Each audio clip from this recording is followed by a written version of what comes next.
everyone, and welcome to a very spooky edition of Doctor Who Reviews. It's a couple of days removed from Halloween, but this is our Halloween special. And we're doing something a bit different. We are not talking about individual episodes, we're talking about a concept. We're talking about the concept of... No, we're not really. We're talking about the monster, the Weeping Angels. Okay, Jet Set Brainiac. And to discuss the Weeping Angels, I have my two usual co-hosts. Firstly, to my virtual left, with his love of all things mirrors, he has nothing to fear from Medusa. It's Freezing Inferno. Percy is who? I like that you came up with you're a big mythology nerd. I know you've been cooking that. Yes, you know I'm a big mythology nerd. I am proud of it. I'm not. Sense. She turns people to stone, so I'm not ashamed of it. I'm proud of it. Very topical. Very And good. to my virtual right, you can build her up, you can tear her down, you can try, but you'll find she's unbreakable. It's Conquered Usurper, better known as Cat. hey. And it's Cat who we've got to thank for our topic this week. Yes, I decided to be a little bit nice this time. We're not going to do, 6 episodes where we have to basically, rush in order to get them in within a certain amount of time because nobody wants to sit here for 5 hours while we discuss something. If we did, we'd have picked the War Games by now. I mean, you say that, but somebody out there probably is statistically wants to see that. Probably. Mike. Yeah. Not naming any names, Mike, but there are some people, Mike, who might be out there, Mike, who wants to see that, Mike. But anyway. Anyways. The call out. The call out is real. Jesus. He's gonna come around to us and say, yeah, she's right. I would enjoy that. Yeah, probably will. But anyway. So we're here to talk specifically about the Weeping Angel. So my idea for this came from the fact that we talk a lot about concepts in episodes, like where certain parts came from, what parts of shows were racist, what parts of them make sense for the time. But something that we never really discuss is where these monsters come from.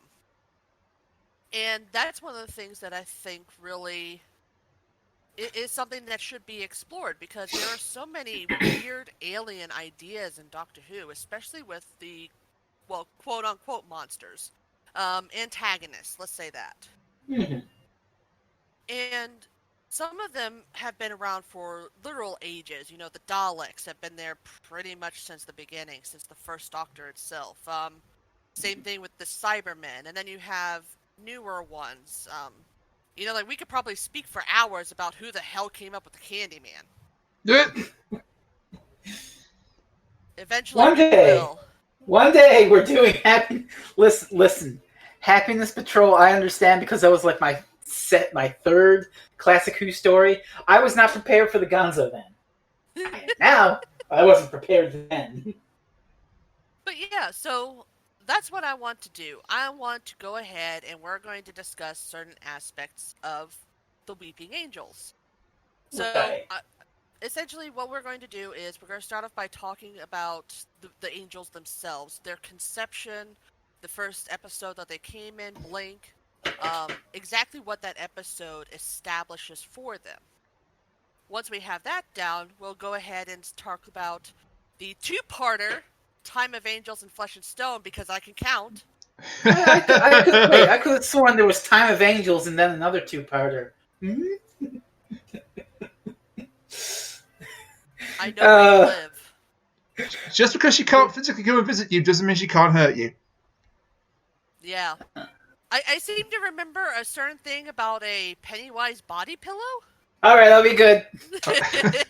I was going to say, she has an Amazon account, she's not afraid to use it. Don't make me whack you over the head with a Fish People poster. Don't do that. That thing's priceless. I give fun gifts. I actually think there was a very distinct price paid for it. But I digress. So, the concept of the Weeping Angels. If I may, I have two ideas I think Moffat had in mind when he came up with the Weeping Angels.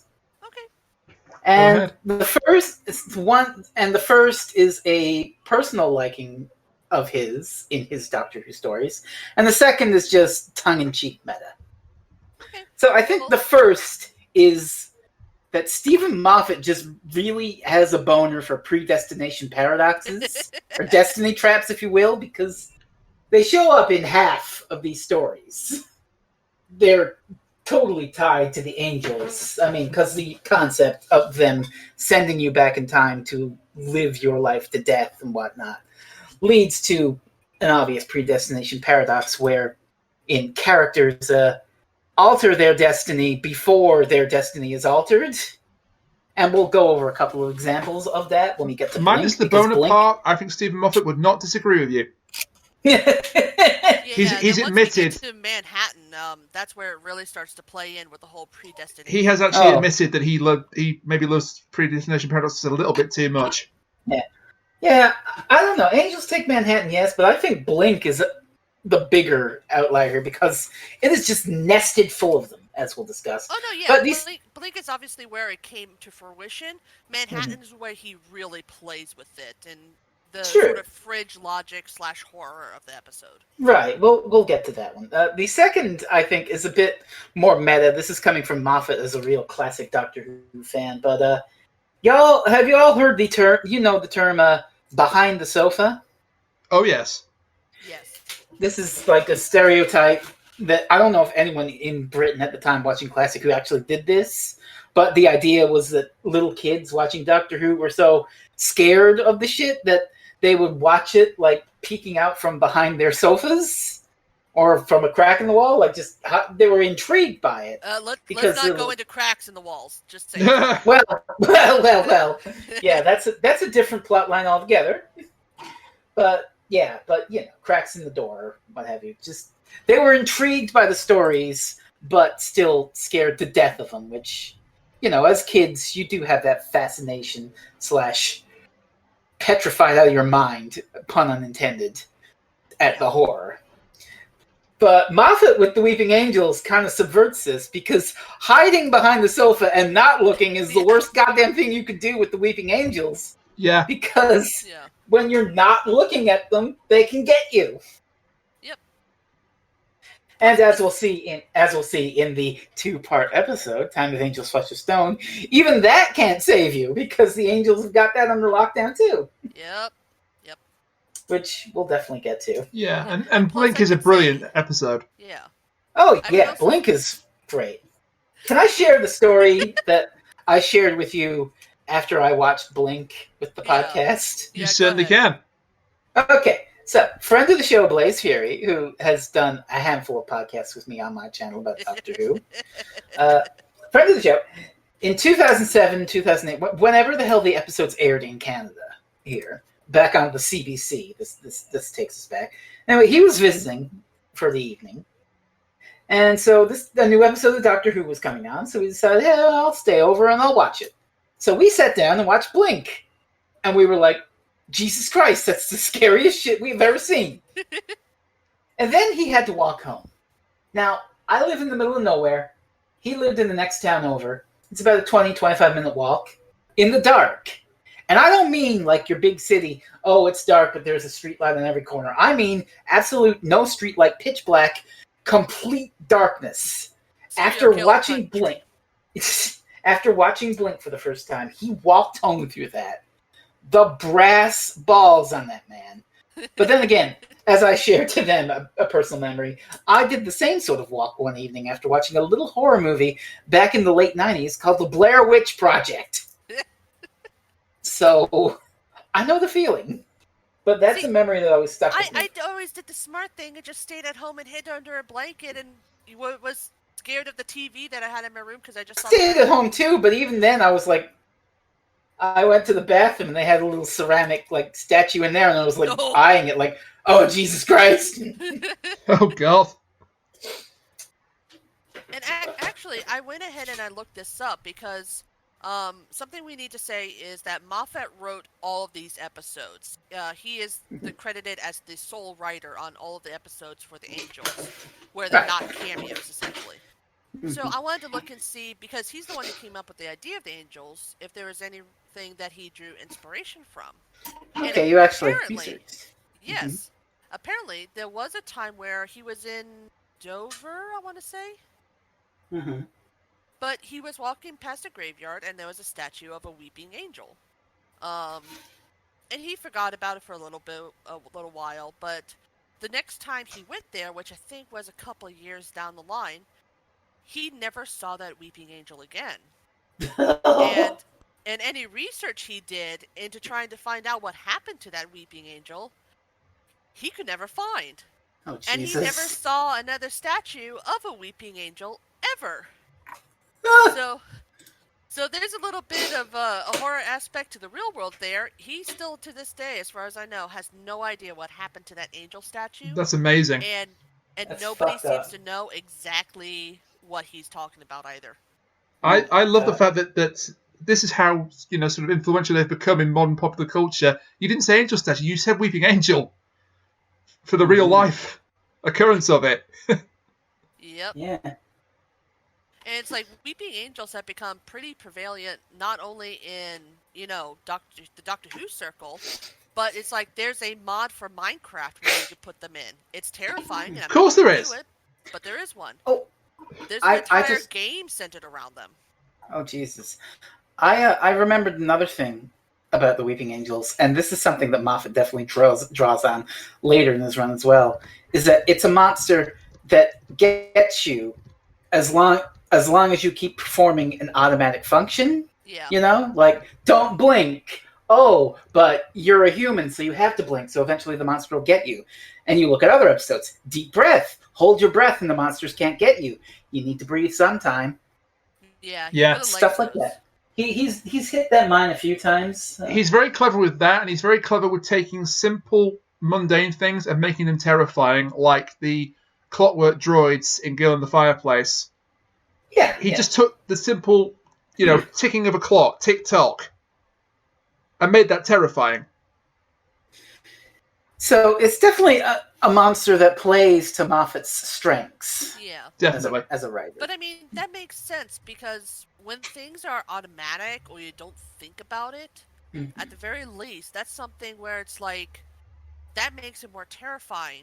It's like right now, I could say, your tongue is currently uncomfortable in your mouth. And literally everybody who's listening to this will be like, yeah, it is. It's really uncomfortable. I never thought about that. Oh, hang on.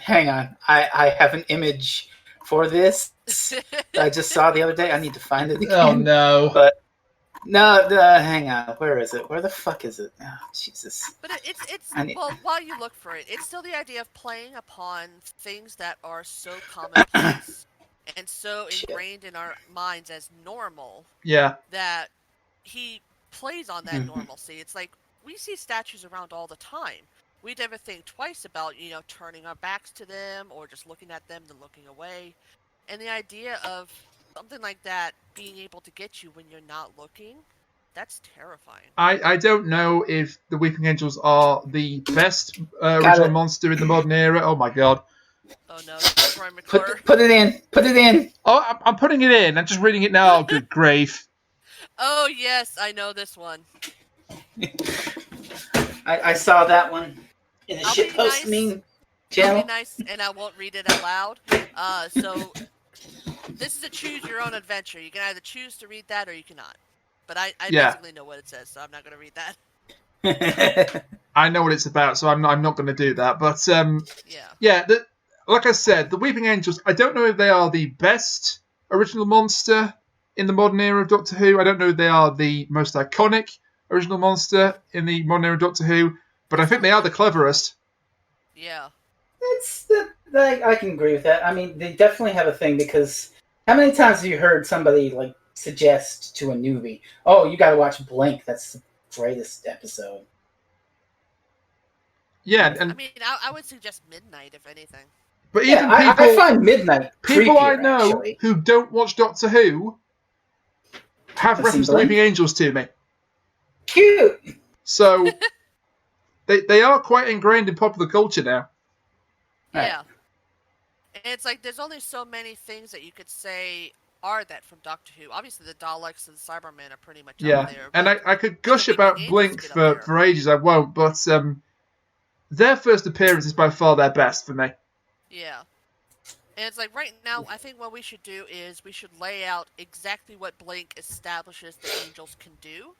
Because Okay. obviously that changes when we get to the next couple of episodes coming up. Unfortunately. Right. Well, I For better have or worse.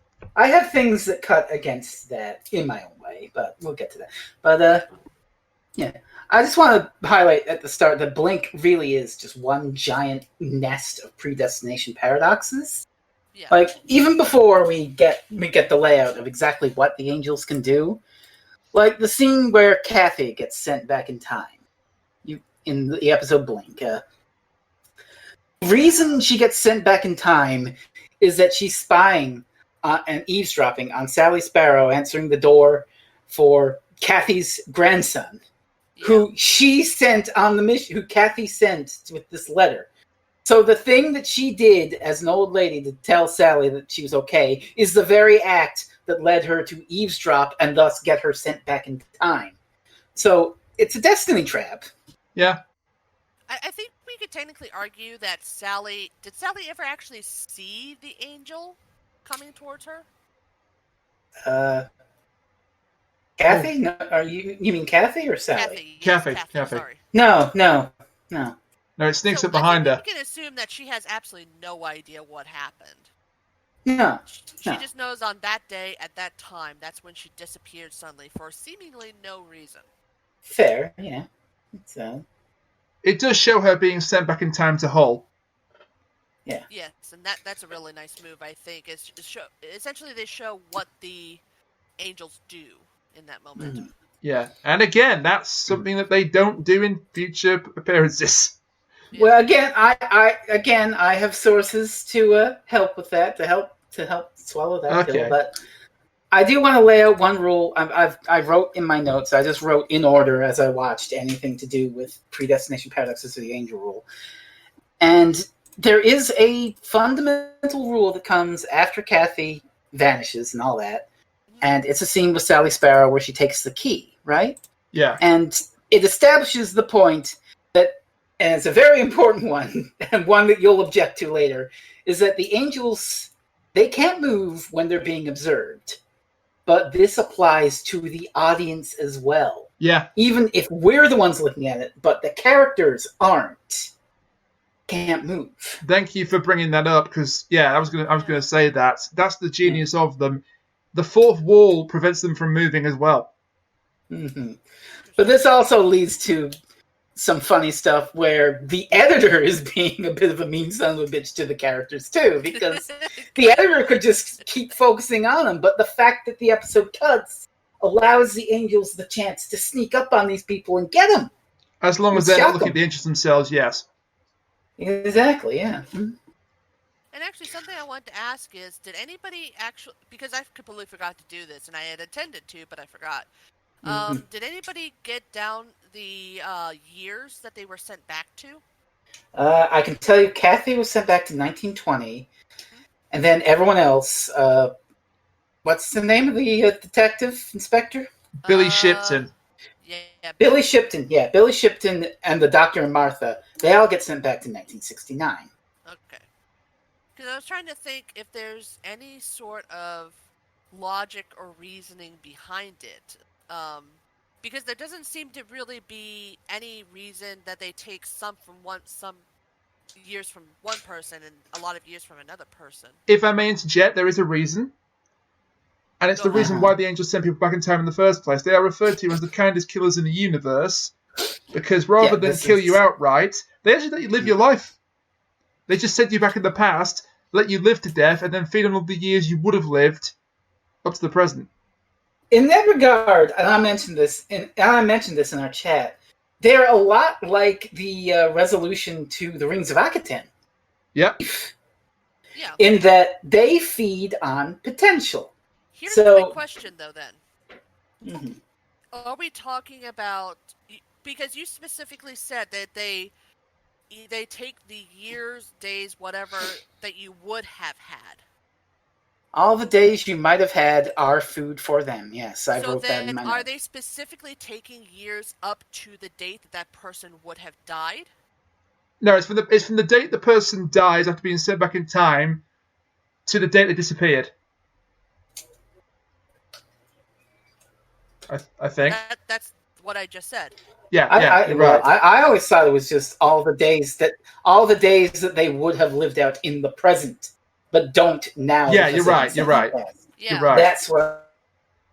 That's what I assumed. So they would have So lived life you would have lived exactly in the that present. long, Yeah. but because they was essentially shifted, they're instead living that out the past, and then the angels get all the days that they would have had. So like the 20 or so years. It does work at least they in send Blink. someone back for. Yeah. In later appearances, not so much, but Yeah. Well. Yeah. and this quantum lock is the most important thing that's established about the angels. And But before that, I should say that I've got written down here. And this is from the exposition that David Tennant gives in Blink. They're abstract creatures that live off potential energy. Yeah. He also calls them psychopaths. Mm-hmm. yeah, they used to be called the Lonely Assassins. And also, speaking of Billy Shipton, this is another destiny trap, because when Billy gets sent back, the Doctor tasks him with putting those little Easter eggs on the DVDs. Yeah. But at the start of the episode, the Easter eggs already exist, ergo, Billy is already caught in a predestination paradox where he has to go. Yeah. When Sally meets him, he's already in the hospital. the hospital. Yeah. Yeah. And he just calls at the right time after he's sent back. Right. I feel sorry for Billy, but he's a little bit of a jerk because he said, life is short and short and you a hot drink. But I also feel sorry for him It's a funny flirting move. because being a jerk by itself does not justify what happens to him. No. He's not a bad guy. He's just flirting. It's like Yeah. Yeah, honestly, I wouldn't even call him a This jerk. is a flirting in this show. I honestly wish that more people would be as forward as he is. Yeah, I'm not going to get into that because some people don't like the fact that people are as forward as he is. And Well, yeah. obviously you have to read the room, but obviously Sally liked it, so I don't think that it was particularly offensive just because someone else feels that what he said to someone else is bad. Even though he's in it for like all of 2 minutes, he's quite a memorable character. Yes. Mm-hmm. Probably because of And I did that feel saying. sad for him. Right. And we just lost his the actor for his older self this year, so that's sad. But Wait, we lost the actor? we lost Billy the old Shipton? man in the hospital bed. The old version. Okay. The older version That's of Billy, sad. yeah, Oh. which is I I quite would sad. also like to go ahead and now put forward a theory that I have. Ooh, However- please. Well, it's not that exciting, but it's one that I'm not entirely sure if it's one way or the other way. Mhm. So, obviously, we know that the angels are fast as hell. They can move literally in the blink of an eye. Yes. But is it possible that they can also short-range teleport? Oh, Maybe.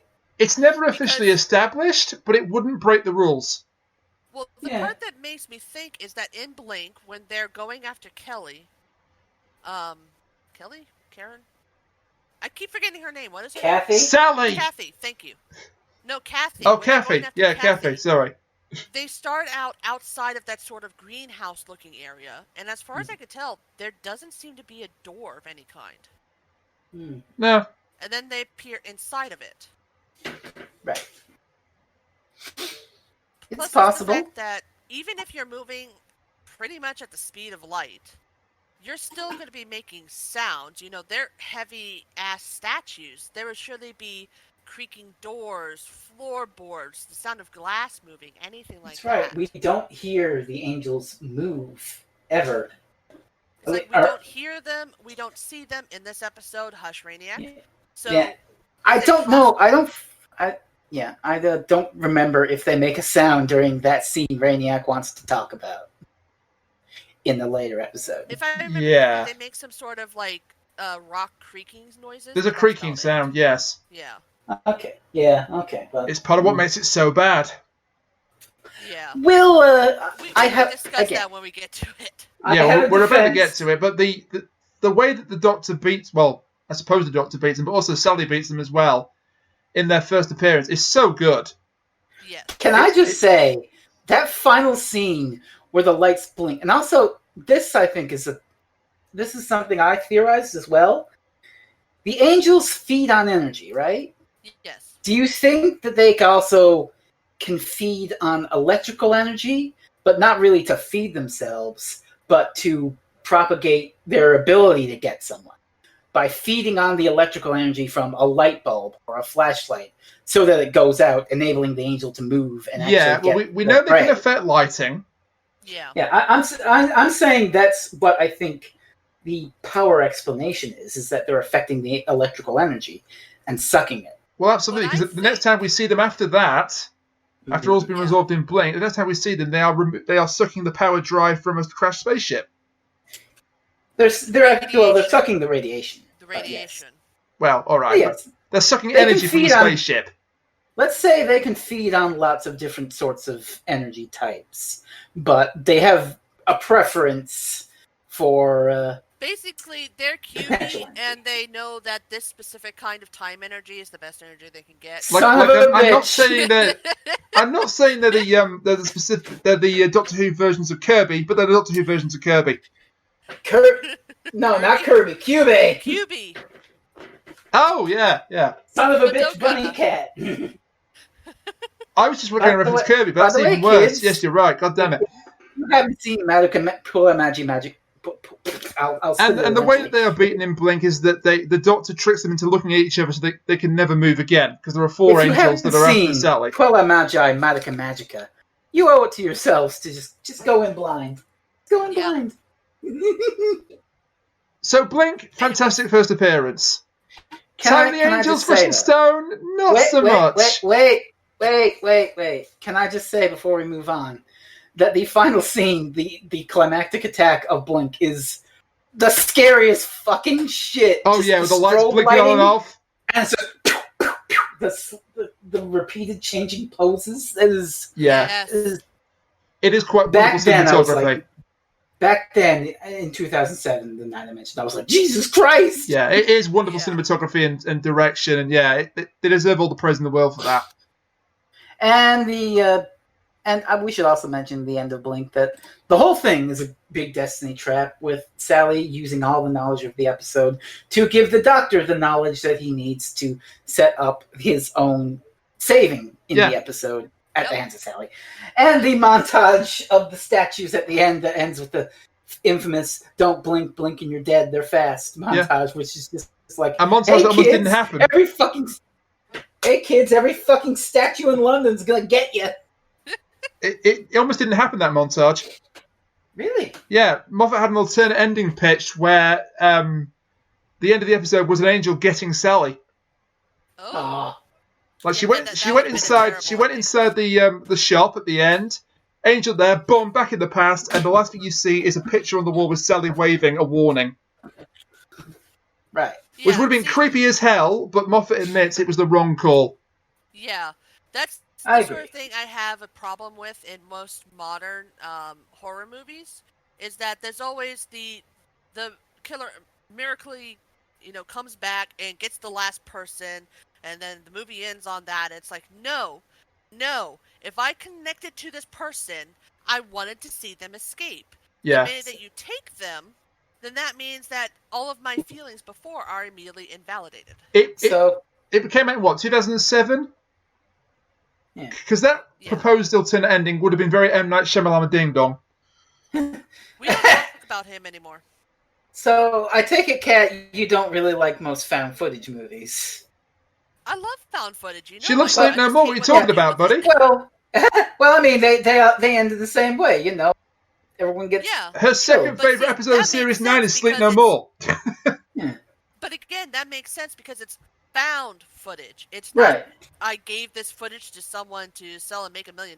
It's someone went into the woods and found them. All right, that's fair. I know that's that fair. the person is gone. Okay, that's fair. So, Rainiac, I know you've been chomping a bit here. Let's talk about the Time Angels / Flesh and Stone. Yeah, can I take this one?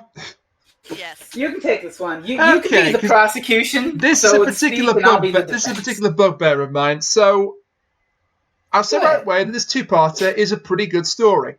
It is, Yeah. and it was good to see the Angels given more focus. Unfortunately, some of that focus was put on in the wrong direction. So we've established the rules in Blink.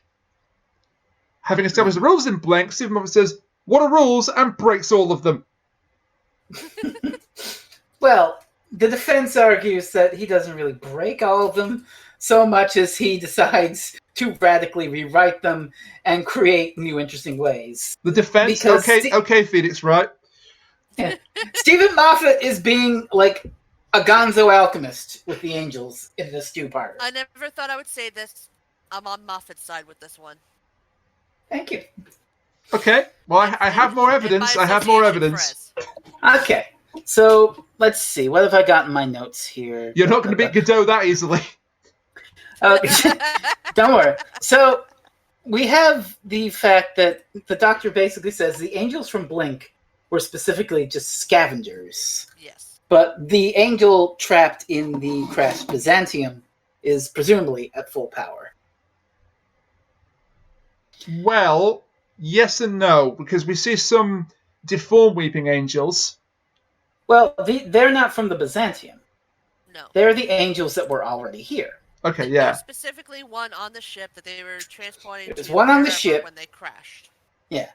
The Angel, which is implied that the Angel deliberately made the ship crash by sabotaging the engines to make them crash here, somehow sensing that there were powerless angels trapped here in the Maze of the Dead, the Aplan Or catacombs. This the whole time. Or planned this the whole time. Yeah. All right. Right. And the radiation both powers the angel in the ship and also brings power back to the powerless angels trapped in the catacombs and gives them form and makes them a threat again. Right. So the first big thing that we get that radically alters the rules of the Angels, as it were, is, and it's an admittedly really creepy scene as well. Oh my god.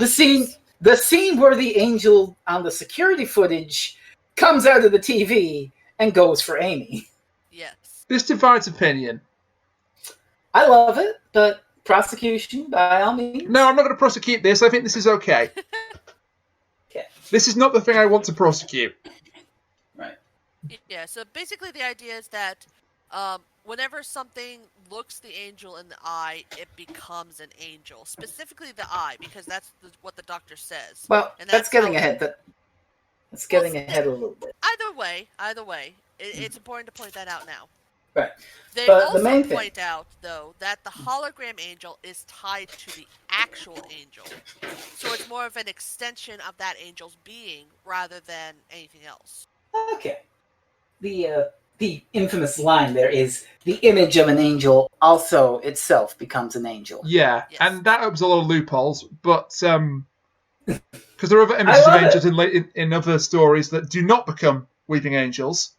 Mm. But anyway, But Stephen what is Moffat clever is about basically this is taking that the angels. they get you both and ways turning this them- way. They get you both ways because in order to keep them from moving, you don't blink.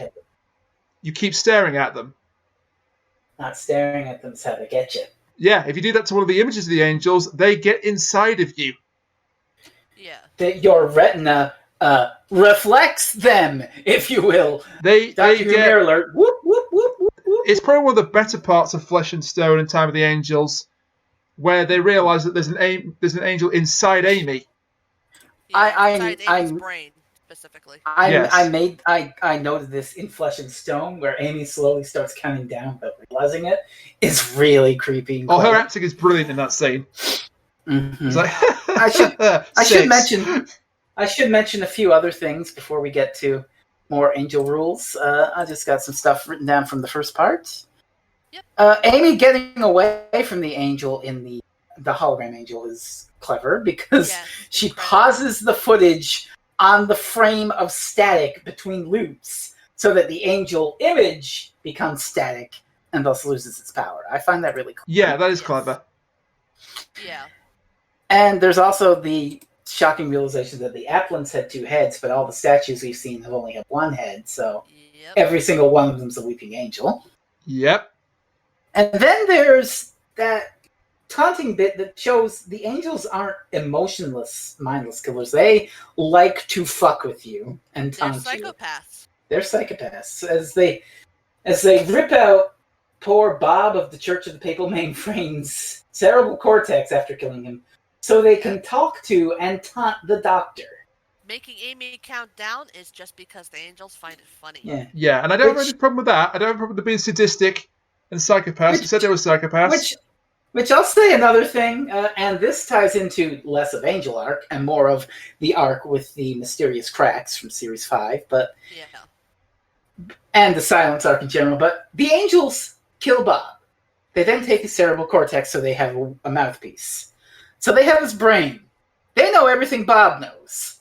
Bob is from the Doctor's personal future, so and Octavian knows what River did. Presumably they know all about the whole Silence Fall Trenzalore thing. So does that mean the angels know too and they're fucking Doctor and taunting him? I don't know if Bob specifically knew about Trenzalore. Yeah, he seemed like he was fairly new to the whole thing. He was not one of the more higher ranking clerics. It's entirely possible that Father, is it Octavian? Yeah. Yeah, Father Octavian deliberately kept that from his men. And then we get a change in method for how the angels kill. Now, these angels on the Byzantium, they don't zap you back into the past. They just snap your neck. Well, there is a reason for that. Yeah. They're not interested in potential energy. They're more hungry for the big crack that they think will give them a shitload of energy. I can buy that. Yeah, it's like use them for talking, and then they just want to get to that crack. It's like if you had a steak dinner ready and waiting for you, you wouldn't ruin your appetite with a bowl of potato chips. Yeah, that's a very good point. I mean, I would, but I'm a fat American, so.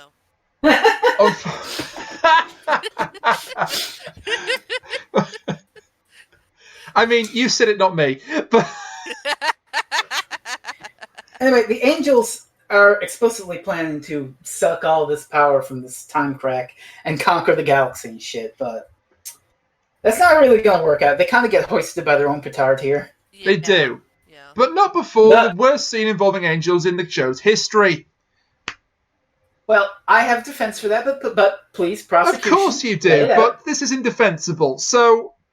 Well, you give me a chance, and I will. There's some nice build-up. There's some really nice build-up in Flesh and Stone Time of the Angels up to this point, and I actually like the bit with the angel toying with Amy, and Amy actually has to shut her eyes, so she's effectively blind for half of the second episode, which creates some really nice tension. Yep. But there is a scene where Amy has to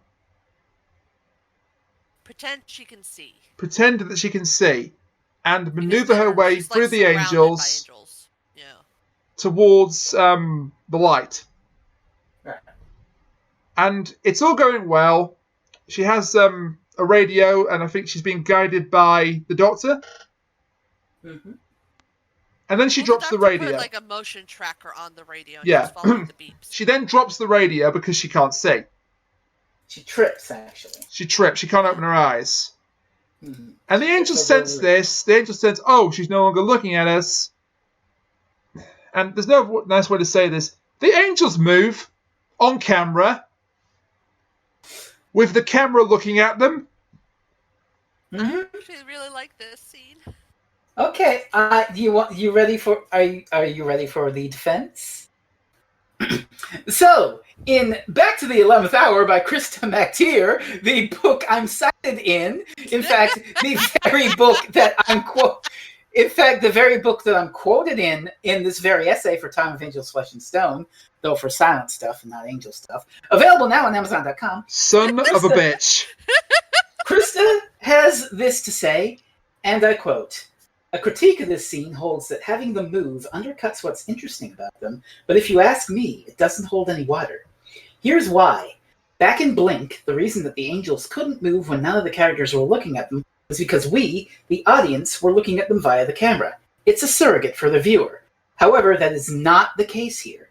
The story has already established that simply watching an angel on a screen, as Amy does, is not enough to protect you. When we see the angels move here, we're seeing them from their perspective. Unquote. Right, okay. I'll buy all that. It's not just the fact that the angels move, however. And you know what? I have a second defense for this entire thing. Uh-huh. It's absolute bullshit that we're the ones stopping the angels move and blink, because technically we don't exist as a character in Doctor Who. The camera is not what's stopping the Weeping Angels from moving. It's the Weeping Angels biding their time for the exact moment when they think they'll be able to get something. Right, so you think that this was a retcon? Interesting theory. No. This is not a retcon. This is established in Blink as well. They're not moving because there's no need to move. The reason that they move in Flesh and Stone is because they realize...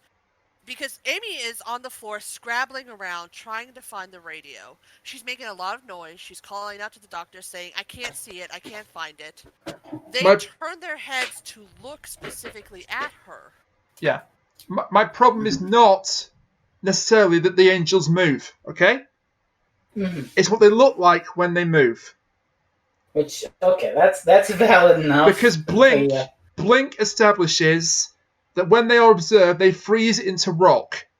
So it very much establishes that the stone form of the angel is not supposed to be the true form of the angel. They are supposed to look different when they are unobserved. But I guess it was too much... I guess it was too much for them to, I don't know, create a red creature for the angels to be when it was moving. I can explain this away too. They're still technically in hiding. They're just peeking.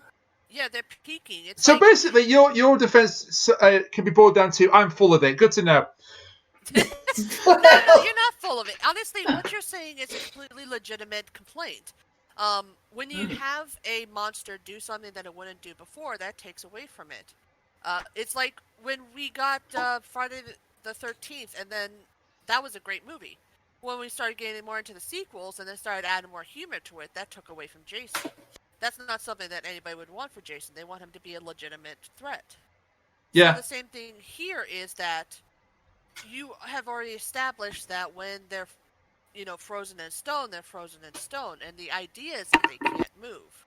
However, at that point in time, when Amy's scrabbling around, they're still unsure if they could be seen by her or not. So what they're doing is, yes, they're moving and they sound like stone and their movements are very jerky. But I think in that moment, this is a matter of them saying, we don't know what she's doing. She might still be able to see us. Let's take this slowly so that if she can see us, we can freeze really easily. That is an interesting reading, and for the sake of moving on, I'm happy to accept that. Okay. I hadn't thought of it that way. Let's just say that you're right, I'm right. There's no wrong answers here. You're allowed to dislike it. I'm allowed to like it. Wow, she said you were right, Rainiac. I know. I'm going to clip that out and just save that for eternity. That's your Christmas present. Use that as a soundboard. Whatever. Alright then. So that's Time Angels, Flesh and Stone. Moffat really reworking the rules in an interesting way. He's going full alchemy with it. I kind of dig it. Yeah. And that leads to our final episode. The Angels Take Manhattan. And would we agree that he takes it too far here? I don't have a defense for this, actually. The defense rests when it comes to the giant Statue of Liberty. I picked the wrong episode to go full Goodell on, didn't I? I should have done it for this.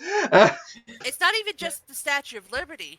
We see, I forget the mobster guy's name. Grail? Maybe. I honestly forget. Yeah. But we see outside of his home, across the street, there is like a little park. And in that park, there's a statue of a woman and a child. Yeah. Now, this is jumping ahead a little bit, but we see the woman and the child statue move, even though they are in no way weeping angels. No, but that's established in Blink. Like, all the statues could be angels of different forms. Yeah, but then we see in Time of Angels and Flesh and Stone that when the statues there get restored, even though originally they looked different, they were turning into angels. Well, that could be Moffat fleshing out the concept.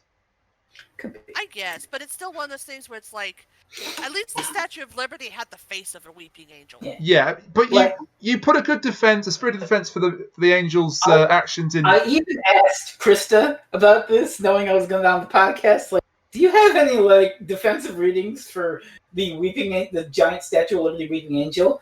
And all she said to me was, "It's really fucking cool." Yeah, I mean that's fair enough. It is kind of cool. I thought you were going to say she just put up a picture of Bilbo the cat with the word "no" on his fur. Yeah, but it pretty much goes against everything the angels are about, though, because it's this big ass giant stomping statue of liberty. The Statue of Liberty. It is a cool visual. It just makes no sense thematically. So I don't know where they are in the city, but they're pretty in the main land of the city. Yeah. There is no way that nobody saw the Statue of Liberty fucking stomping down. Unless it wasn't the Statue of Liberty. Here's a thought, though. If the Statue of Liberty is a weeping angel, and the image of an angel becomes an angel, would watching Ghostbusters 2 kill you in the Doctor Who universe? Yes. Give me your tide, depending on if it was still an angel when it was filmed. Right. But anyway, this episode is also, it goes back to Blink rules of a sort. Angels zapping you back in time to let you live death with a bit of a twist. And it's also a giant destiny trap because we're following the book that River writes about the episode, and we have it before the episode happens. Yep. And it does play with this. Like, we can't read ahead in the book because once we know the future, it's set in stone. Yeah. It also breaks my heart into 1,000 pieces. It also breaks my... Of course, it also breaks your heart into 1,000 pieces. We should probably mention this is also Amy and Rory's last episode. It is, yeah. And it's one of the most emotional gut punches, I think, in Doctor Who history. Which is actually kind of funny because the first time that Amy meets River Song in the course of the Doctor Who series, not through the story, obviously, Mel and everything in the story. Let's kill Hitler. And yeah. Yeah. The first time that she meets River Song in the course of the series is an angel story. The last time she sees River Song is in an angel story. Good symmetry. Fun mirroring. Good symmetry. Mirroring, if you will. I prefer the word symmetry. I know you prefer the word symmetry, but I prefer the word mirroring. Well, it's my show, so tough. No, it's our show. It's our show. He's learning from me. And now I'm mirroring you, bugger.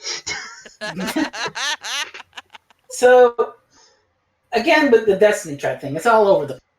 They keep landing in that graveyard in 2012 because they're causally linked to it somehow, but the Doctor just shrugs it off, which we know, obviously, is where Amy and Rory will leave. Yeah. So, it's, again, the Destiny Trap. Its time is pulling them back. But there's also the implication that the angels have been doing so much feeding and time fuckery that you can't time travel to 1938 New York. Yeah, I mean that could be destroyed in the matter of seconds. But the reason they do it is because they did destroy that in a matter of seconds because the 12th Doctor later goes back and does that. Oh yeah, in the Dr. Mysterio. Episode. Yeah, Dr. Mysterio. No, you can't travel to 1938 New York. Is the point? Everyone kept saying as the episode do stuff to get to there. Yeah. Everyone kept saying after the episode aired, why doesn't he just land in Jersey and walk? Yeah. Yeah. Why not just take a plane? Because Karen Gillan and Arthur Darville's contracts ran out. That's the real reason why. Karen Gillan wanted an ending where she couldn't come back. Yeah. Although I suspect she will one day. But so there's something interesting that cuts against the Destiny Trap reading here. And it's that when they first land in the graveyard and they leave, it pans to Rory's grave, right? Yeah. But we see it again at the end of the episode when Rory gets sent back. That was obvious Destiny Trap. But Amy's name isn't on there until she willingly chooses to be sent back, yet she's in the book. So that's preordained in the book, but it's not preordained on the gravestone, which is a little strange to me. Because the book is the gravestone in full.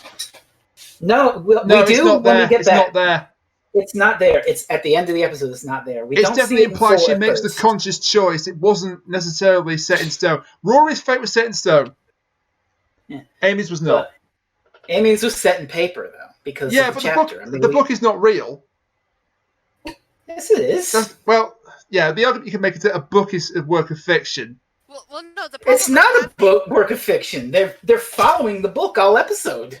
Yeah, but it's made into a thriller called Melody Malone.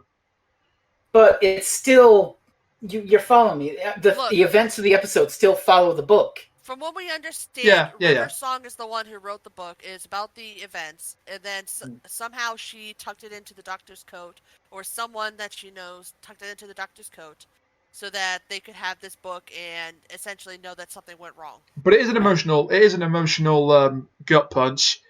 Also, going back a bit, we should mention the cherubs. Creepy I was going to say, it's a shame that the Statue of Liberty Angel is the one that gets all the attention. Because I love the cherubs and I'd love to see them back. Yeah, and there's also the Angels' plan, wherein they keep sending the people back to the same place in space. Oh, that's creepy. Just to keep them stuck in Winter Key. Yeah, it's basically a big farm. Yeah. And the way they beat the Angels is, again, a paradox. Yeah, Rory. Yep. Rory. Which, it's funny that Lanchet, but Rory, you're going to die. Why have I already seen it twice? It's not like I'm used to it by now. Yeah, basically. At least one of the most painfully beautiful moments in Doctor Who history, and I'm not going to talk about that at length. Which, I will say, this is sort of an aside to everything, Rory and Amy got the worst series I have ever seen in my entire life. They should have done a full series. I think looking back, they should have made it into a full series. That's not what I'm talking about. I'm talking about what happens when they first meet is they have the crack storyline, and then Rory no longer exists, and then there's the Centurion thing, and the Pandorica, and then their baby gets stolen and replaced with a clone that melts away in her arms. Oh God! The second most emotional gut punch in Doctor Who history. And just. Holy crap! Stop shitting all over Amy and Rory. Yeah, they put them through the ringer in their time in the TARDIS. They did, but they did get a happy ending of sorts. They got the little life. Away from the Doctor. I'm sure they still had to deal with the idea of, having no identification, no proof that they exist in a time where. That's sort of explained in other material. Right. Yeah, but that's other material. Yeah, but Arthur Dobby did a thing for the lockdown, which kind of explained that. Oh, yeah, I remember that. So, anything else to bring up about the Angels? Just the little cameo appearances they've made here and there. So, their last full-time appearance is The Angels Take Manhattan. We haven't seen them get an angel-centric story since then, but they've popped up a few times. They've popped up in The God Complex, which was before that, but that was their first cameo. A good Toby Whithouse episode. Weird, huh? Yeah. They've popped up in The Time of the Doctor, and one thing I didn't like about that is that the Doctor should have been far angrier with them than he actually was, because the last time he saw them, he removed Amy and Rory from his life. Yeah, bit of a panic. He does get his revenge by trapping one forever with a mirror. Yeah, I went there. Hey! Were they there at the Pandorica? No, because they didn't exist. Oh, okay. That's the brilliance of that bit. All the old monsters are there, apart from the angels, because they don't exist. I mean, every angel didn't get obliterated by the crack in Time of Angels. No. Plus, would you really want to work with the... I know it's like an alliance to save the universe, but would you want to work with the angels? How could you work with the angels? Yeah, fair enough. Yeah, you'd have to turn your back to talk to them. They also have a cameo in Frezno's favourite story of all time, Hellbent. Oh yeah, they're in the cloisters. Is a Cyberman, turning their back and saying something that the angel doesn't like, and the angel just zaps them away. Why? Hang on a minute. Oh Jesus! Why is that Henry VIII? You will identify Henry VIII.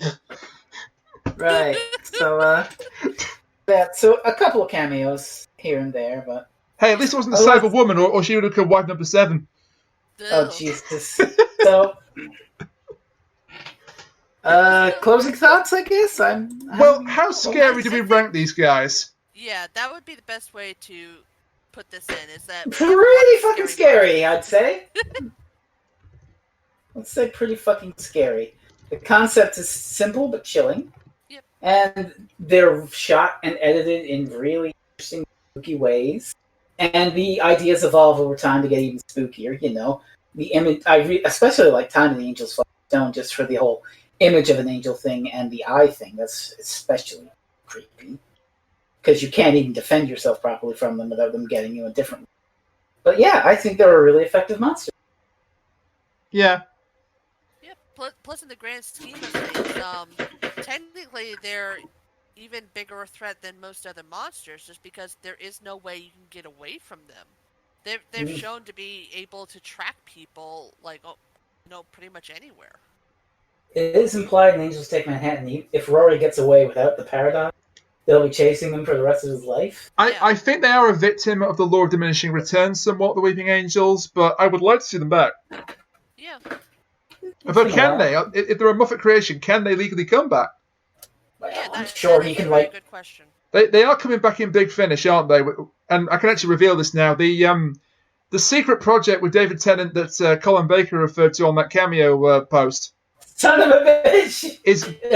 We believe it's Wink, and we believe that's a Weeping Angels story. Son of a bitch! It all comes back to that troll. We keep doing this. We do. But I would like to see them come back. Their last appearance on TV was an episode of Class, where they killed one of the main antagonists of that show, and it was revealed that the cult was actually in league with them, which was interesting. And then Class got cancelled; it never got brought up again. And nobody watched it, except Brainiac, apparently. I watched like one episode of Class. If you're going to watch any episode of Class, make it the Metaphysical Engine or What Quill Did, because that's a really good story. Right. Yeah, but why do that when you can just watch the K9 series from Australia? Do you know the sad thing is, I can't argue against that logic. There you go. But that's been our discussion on the Weeping Angels, and thank you for this, Kat. It was very interesting. I like this. This works. Yeah, we should do this again. An interesting format to do with other monsters. Not necessarily the Daleks or the Cybermen, unless we have a couple of days to spare. Because like their stories are long. But... With the Daleks, try a week. Yeah. A couple of months in the don't worry. Speaking of weeks, next week is not Freezing Inferno's choice. It will be his choice after this, because we're taking a week-long freeze of the classic reviews and the monster retrospectives to finally go back to Series 12. Do you want to know what we're doing the week after that? Shall I wait for next week? Oh, no, wait. Please wait. Give me something to look forward to later on. Very well. You can wait for my choice. Yeah, reveal it at the end of the retrospective. That'll have more impact. Do we have Very well, then. Well, put it this way. If we do it, we never have to mention Series 12 again. Yeah, but that means we have to watch Series 12 now. Well, some of us have to. I took my notes and reviewed it. I've been slowly watching it over the past few weeks, so I'm ready. I hope they get corrupted. All right, then. So all that remains is to sign off and to plug some stuff. So if you want to contact us on Twitter, if I can speak properly for a moment, it's we can be found at @reviewsdoctor on twitter.com. We can be contacted via email at goexterminateyourself@gmail.com. Yes, that's a real email address. Still is. Yep. If you want to talk to me specifically, it's @Reniac For Jerry, it's @Freezing Inferno. For Kat, @Concave Usurper, all on twitter.com. And thank you to the audience for listening to us talk about the Weeping Angels. And join us next time to hear us cry a lot about Series 12 in the long-awaited, or is it just awaited, Series 12 retrospective. Until then, Cat's lack of enthusiasm is catching. Until then, bye for now. Bye. I'm about as excited for this as if I was going to rewatch the Last Airbender movie. Oh my god.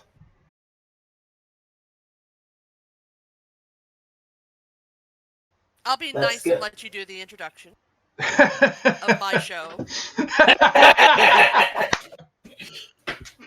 Yeah, sure, GM. Sure, yeah.